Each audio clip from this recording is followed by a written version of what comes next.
used to be a wildlife photographer, and I took a photo assignment to the Galapagos Islands, supposedly one of the most protected marine reserves on the planet.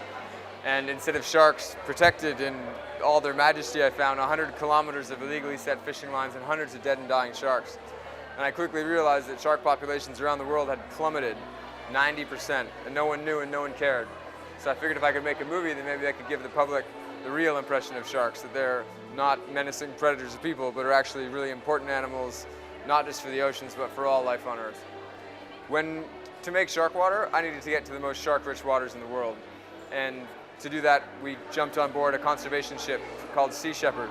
And they ended up ramming a pirate fishing boat. We got charged with 7 counts of attempted murder.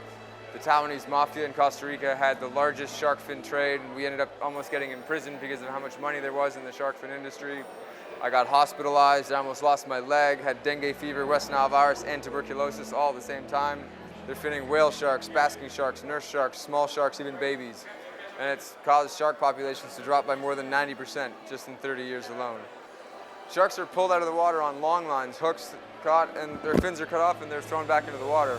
It wastes 95–98% of the animal, and that contributes to humans wasting 54 billion pounds of fish every year, while 8 to 10 million people die of starvation every year.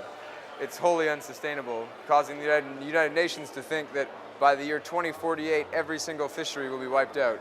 On average, 5 people are killed by sharks every year, where just about everything else kills more people. You know, you're more likely to be killed by a vending machine than you are to be killed by a shark.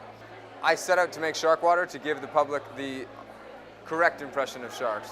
I was afraid of sharks when I was a kid as well, and I met my first shark when I was 9, and instead of coming and eating me, it was terrified of me and swam away. And that changed my perspective. Sharks sit on top of oceanic ecosystems, which give us the very oxygen in the air that we breathe, that feeds 2/3 of the planet. The oceans regulate climate. You know, they're the reason why we can survive on Earth. And if we remove sharks, we're cutting off the head of the most important ecosystem for our own survival. People should react with awe and amazement when they see a shark, because they're seeing an animal that predates the dinosaurs by 150 million years, an animal that survived 5 major extinctions, one of the only large animals that's been here for more than 400 million years. So I think instead of responding in fear, we should respond with curiosity.